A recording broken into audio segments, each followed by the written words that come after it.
Welcome to pharmacy study corner. இந்த வீடியோவில் நம்ம தேர்ட் செமஸ்டரில் ஃபார்மசூட்டிக்கல் ஆர்கானிக் கெமிஸ்ட்ரி 2ல் யூனிட் 5ல் சைக்ளோ ஆல்கீன்ஸ் லெசன்ஸில் பேயஸ் செயின் தியரி தான் பார்க்க போகிறோம். நம்ம சேனலை இப்போ தான் பார்க்குறீங்கன்னா மறக்காமல் சப்ஸ்கிரைப் பண்ணுங்கள். இது ஒரு இம்பார்ட்டண்டான 5 mark question. Peyer's strain theory அப்படின்னு கேட்கலாம். அப்படி இல்லைன்னா என்ன கேட்கலான்னா ஸ்டெபிலிட்டி ஆஃப் சைக்ளோ அல்கேன்ஸ் அப்படின்னு கேட்கலாம். ரெண்டு கேட்டாலுமே பேயஸ் செயின் தியரி தான் வரும். இது ஒரு இம்பார்ட்டண்டான 5 மார்க் கொஸ்டின்ஸு. இதில் இந்த லெசனில் 3 தியரிஸ் இருக்கும். இந்த 3ல் ஏதாவது 1 அல்லது 2 கேட்கறதுக்கு வாய்ப்பு இருக்குது. ஃபர்ஸ்ட் பேயஸ் செயின் தியரினா என்னன்னு பார்க்கலாம். Any deviation of bond angle from the normal tetrahedral value, அதாவது நார்மல் டெட்ராஹைடல் வேல்யூ அப்படின்றது என்னன்னா 109 டிகிரி 28 டேஷ். அந்த இதிலிருந்து ஒரு டீவியேஷனா ஒரு விலகல் ஏற்பட்டுச்சு அப்படின்னா, அந்த பாண்ட் ஆங்கிள் ஏற்பட்டுச்சு அப்படின்னா அது என்ன ஆகும் அப்படின்னா could imposes a condition of internal strain on the ring. அந்த ரிங்ல ஒரு இன்டர்னலா என்ன ஆகும்னா ஒரு ஸ்ட்ரெயின் ஏற்படும். அதுக்கு பேர் தான் என்னன்னு சொல்லியிருக்காங்க அப்படின்னா பேயஸ் செயின் தியரி அப்படின்னு சொல்லியிருக்காங்க. நெக்ஸ்ட் பார்த்தோம்னா இந்த பேயஸ் செயின் தியரி எதை எக்ஸ்பிளைன் பண்ணுது அப்படின்னா ரிலேட்டிவ் ஸ்டெபிலிட்டி ஆஃப் சைக்ளோ அல்கேன்ஸோடைய ரிலேட்டிவ் ஸ்டெபிலிட்டியை இது எக்ஸ்பிளைன் பண்ணுது அப்படி சொல்றாங்க. நெக்ஸ்ட் நார்மல் டெட்ராஹைட்ரல் வேல்யூன்றது 109 டிகிரி 28 டேஷ். இந்த தியரி எதை பேஸ் பண்ணி இருக்குதுன்னா கீழே இருக்க சில ஃபாலோயிங் கண்டிஷன்ஸை வச்சு இருக்குது. அது என்னன்றதை நம்ம பார்க்கலாம். ஃபர்ஸ்ட் ஒன் என்ன சொல்லியிருக்காங்க அப்படின்னா, இப்போ ஒரு கார்பன் ஆட்டம் இருக்கு அப்படின்னா அது டெட்ராஹைட்ரல் இன் நேச்சர்ல இருக்கும் அப்படின்னு சொல்லியிருக்காங்க. அதாவது அந்த ஆங்கிள் இருக்கு இல்லையா, அந்த ரெண்டு பாண்ட்ஸுக்கும் இடையில இருக்க ஆங்கிள் 109 டிகிரி 28 டேஷா தான் இருக்கும் அப்படி சொல்லியிருக்காங்க. இப்போ ஒருவேளை அந்த ஆங்கிளில் ஏதாவது ஒரு டீவியேஷன் இருக்கும்போது, மாறுதல் அதாவது ஒரு விலகல் இருக்கும்போது அதுக்கு என்ன ஆகுது அப்படின்னா ஒரு இன்டர்னல் ஸ்ட்ரெயின் அந்த மாலிகுல்ஸ்ல ஃபார்ம் ஆகும் அப்படின்ட்டு சொல்லியிருக்காங்க. இதுதான் ஃபர்ஸ்ட் பாயிண்ட்க்குரிய மீனிங். நெக்ஸ்ட் செகண்ட் பாயிண்ட் பார்த்தோம் அப்படின்னா கார்பன் ஆட்டம்ஸ் எப்படி இருக்கும், சைக்ளோ அல்கீன்ஸோடைய கார்பன் ஆட்டம்ஸ் எல்லாமே எப்படி இருக்கும்னா பிளானர் ஷேட் மாதிரி தான் இருக்கும் அப்படின்னு சொல்லியிருக்காங்க. இது எதை இண்டிகேட் பண்ணுது அப்படின்னா சைக்ளோ ப்ரோபேன் ரிங் எப்படி இருக்கும் அப்படின்னா ட்ரையாங்கிள் ஷேப்ல இருக்கும். அதுவே சைக்ளோ பியூட்டேன் எப்படி இருக்கும்னா ஸ்கொயர் ஷேப்ல இருக்கும் அப்படின்னு சொல்லியிருக்காங்க. நெக்ஸ்ட் பார்த்தோம் அப்படின்னா normal carbon tetrahedral bond angle 109 degree 28 dash என்னவா கன்வெர்ட் ஆகுது அப்படின்னா ஒரு சைக்ளிக் காம்பவுண்டா கன்வெர்ட் ஆகுது அப்படி சொல்றாங்க. நெக்ஸ்ட் இப்ப ஒரு நார்மல் ஆங்கிள் என்ன ஆகுது அப்படின்னா நிறைய ஸ்ட்ரெயின்ஸ் ஒரு மாலிகுல்ஸ்ல ஃபார்ம் ஆகிறதுக்கு காரணமா இருக்கு. அப்படி காரணமா இருக்கக்கூடியதுக்கு பேர் என்ன சொல்றாங்க அப்படின்னா ஆங்கிள் ஸ்ட்ரெயின் அப்படின்ட்டு சொல்றாங்க. நெக்ஸ்ட் இப்ப நம்ம பார்த்தோம் ஃபோர்த் பாயிண்ட் என்னன்னு பார்த்தோம்னா ஒரு பாண்ட் ஆங்கிளோடைய டீவியேஷன் ஏற்படுது.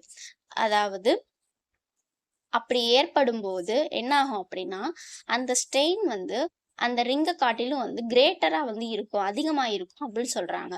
அப்படி இருக்கும்போது அதாவது இந்த 109 டிகிரி 28 டேஷை விட வேல்யூ அதிகமா இருக்கும்போது என்ன ஆகும் அப்படின்னா அந்த பாண்ட் ஆங்கிள் வேல்யூ 109 டிகிரி 28 டேஷோட ஹையரா போகும்போது அந்த ரிங் மோர் ரியாக்டிவா இருக்கும். பட் எப்படி இருக்கும்னா அன்ஸ்டேபிளா இருக்கும் அப்படின்ட்டு சொல்றாங்க. இப்ப சைக்ளோ அல்கேனோடைய நார்மல் டெட்ராஹைட்ரல் ஆங்கிள் எப்படி கால்குலேட் பண்ணலாம் அப்படின்னு பார்த்தோம்னா அதுக்குரிய formula D = 1/2 into 109 degree 28 dash minus ஆல்ஃபான்னு சொல்றாங்க. இதுல டின்றது என்ன சொல்றாங்கன்னா டீவியேஷன் ஆஃப் பாண்ட் ஆங்கிள் சொல்றாங்க. அப்புறம் ஆல்ஃபான்றது என்னன்னா bond angle in various cyclo alkanes. இதை எக்ஸாம்பிளோட நம்ம பார்க்கலாம். அப்போ நமக்கு ஈஸியா புரியும். இப்போ சைக்ளோப்ரோபேன் இருக்குது, சைக்ளோப்ரோபேன் போட்டிருக்கோம். அதோட வேல்யூ அதாவது பாண்ட் ஆங்கிளோட வேல்யூ எவ்வளவு கொடுத்துருக்காங்கன்னா 60 டிகிரி. ஓகேவா, 60 டிகிரியா இருக்கும்போது நம்ம அந்த ஆல்ஃபான்ற இடத்துல என்ன பண்றோம் அப்படின்னா 60 டிகிரியை அப்ளை பண்றோம். அப்ளை பண்ணும்போது நம்மளுக்கு டீவியேஷன் எவ்வளோ கிடைக்குது அப்படின்னா 24 டிகிரி அண்ட் 24 டிகிரி 64 டேஷ் வந்து கிடைக்குது. இதே மாதிரி சைக்ளோ பியூட்டேனுக்கு பார்த்தோம் அப்படின்னா நம்ம 90 டிகிரி. ஸோ 90 டிகிரின்றது வந்து நம்ம ஃபார்முலாவில் வந்து அப்ளை பண்ண போது நமக்கு 9 டிகிரி 64 டேஷ் கிடைக்குது.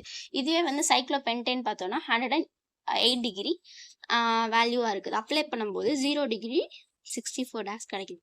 நெக்ஸ்ட் வந்து இதே மாதிரி சைக்ளோ ஹெக்சேன் பார்த்தோம் அப்படின்னா இதோடைய பாண்ட் ஆங்கிள் வந்து என்னவா இருக்கு அப்படின்னா வந்து 120 இருக்கு. அதாவது நார்மல் டெட்ராஹைட்ரல் வேல்யூவோட அதிகமா வந்து இருக்குது. அப்படி அதிகமா இருக்கும்போது என்ன ஆகுதுன்னா நமக்கு ஆன்சர் வந்து -5 டிகிரி 64 டேஷ் வந்து வருது. இப்ப என்ன சொல்ல வராங்க அப்படின்னா the positive and negative value of bond angle deviates. bond angle deviatesன்றது என்னன்னா d. அந்த வேல்யூ அதாவது நம்ம இங்க பார்த்தோம் இல்லையா, இந்த டி வேல்யூ வந்து பாசிட்டிவாவும் இருந்துச்சு. அண்ட் தென் அதே மாதிரி என்னவா இருந்துச்சுன்னா நெகட்டிவா இருக்கு. இது வந்து எதை இண்டிகேட் பண்ணுது அப்படின்னு சொல்றாங்க அப்படின்னா அந்த பாண்ட் ஆங்கிள் அப்படின்றது என்னது அப்படின்னா இந்த ஆல்ஃபா வேல்யூ இருக்கு இல்லையா, அதுதான் வந்து பாண்ட் ஆங்கிள் நம்ம சொல்லுவோம்.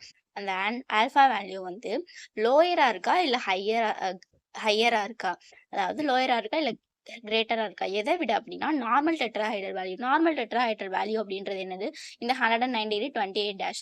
இதை விட இந்த பாண்ட் ஆங்கிள் இந்த ஆல்ஃபா வேல்யூ வந்து அதிகமா இருக்குதா அப்படி இல்லைன்னா கம்மியா இருந்து இருக்குதா, அதை அதை வந்து இண்டிகேட் பண்ணுது. எது வந்து இண்டிகேட் பண்ணுது அப்படின்னா வந்து இந்த பாசிட்டிவ் இது நெகட்டிவ் அண்ட் இந்த பாசிட்டிவ் வந்து வேல்யூஸ் அப்படின்ட்டு வந்து சொல்றாங்க.